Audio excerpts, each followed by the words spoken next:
Some of them are externally influenced or promoted. Some are religious and so on. So there's not a common factor.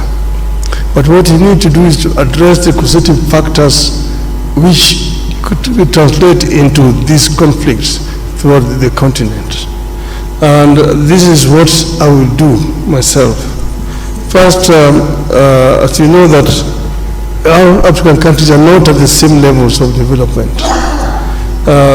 Those which are more developed, like for example in terms of governance, there are some areas where you have got exclusions of people, and as a result of this, there's some people move to use other means. We need to find a way of creating an environment of dialogue within our societies so that we can be able to prevent these differences, conflict ending up into violent confrontation between the various groups. We don't need to put a time span, but I'm sure that it is possible to end these conflicts and stop the guns by 2035, in my view. The other one is the issue of Africa's representation on the Security Council. This is something that has been long overdue. As you know, that the UN was formed at a time when most part of Africa were colonies. And that's why the UN structure as today does not deal with the realities of the world today. And in the situation where you have 5 countries sitting in the Security Council with veto powers, and Africa is not represented, a continent with 1.4 billion people, is not tenable and it's not accessible.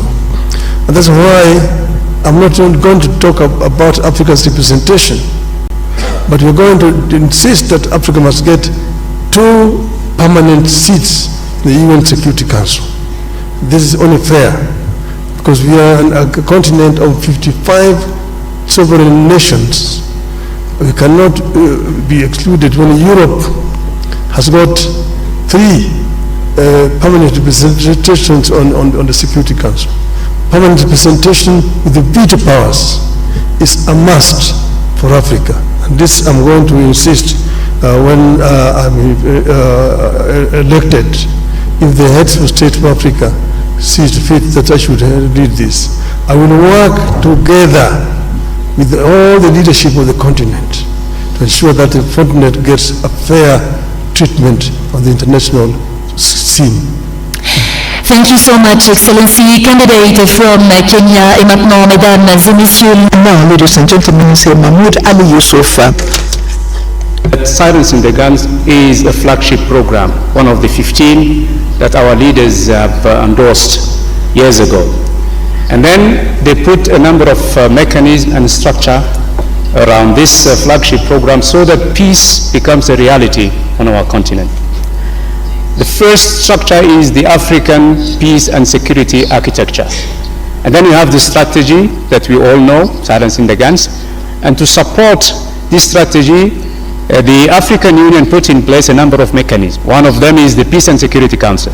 The other one is the Committee of Elders, the Committee of Chief of Staff. We have the Peace Fund, and we can rely on every kind of mechanism. So why is peace is not, let's say, a reality on the ground on our continent? There are a number of reasons. One of them is the political will of countries. We have to be outspoken and frank. We make decisions at the Peace and Security Council level. These decisions are not implemented. Our Peace and Security Council is not proactive. It is reacting to crises when they occur and happen. This has to change. And I'm sending a message to our member countries saying this has to change. The number 2 problem that we have to face is our standby forces. We have them on the papers. Of course, sometimes we can mobilize them, but they lack resources. we are still relying on foreign partnership for our resources. Let me give you an example. AMISOM. Since 2007, AMISOM has been financed by the European Union and the United Nations up to 2.7 billion euros. Now, financial resources are critical. Why should we have the money so that we can operate on crisis ground on the continent? Because without money, we cannot deploy our standby forces. Without money, even the committee of mediators cannot go and discuss with the stakeholders. They sometimes wait for the tickets, the per diems, days and days and days. It's very critical that the peace fund, in which we have $400 million, that the Commission and the PRC, get to the compromise situation where that money could be used for peace on the continent. So far, only the interest of the 400 millions are used. And I'm really shameful when I say, DRC have been given 1 million for peace, issues through this fund.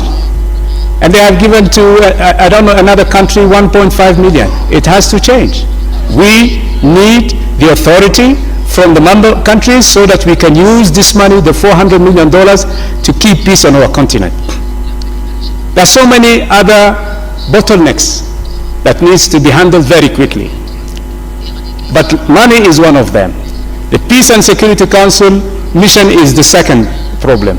And then we have a third one. This one also has to be underlined very seriously.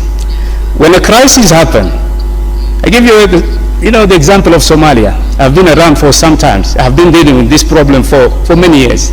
When there is no unity of purpose between the countries around this country, neighboring countries, this country will never stand on its feet. That's what we are experiencing today in the Sudan. Hundreds of thousands of people have been killed, millions displaced. Neighboring countries are still fighting on the Sudan, and the African Union and IGAD are watching. Sorry, sir, your time is up. Okay, sorry, because I can talk hours about this. No problem, sir. Thank you so much for your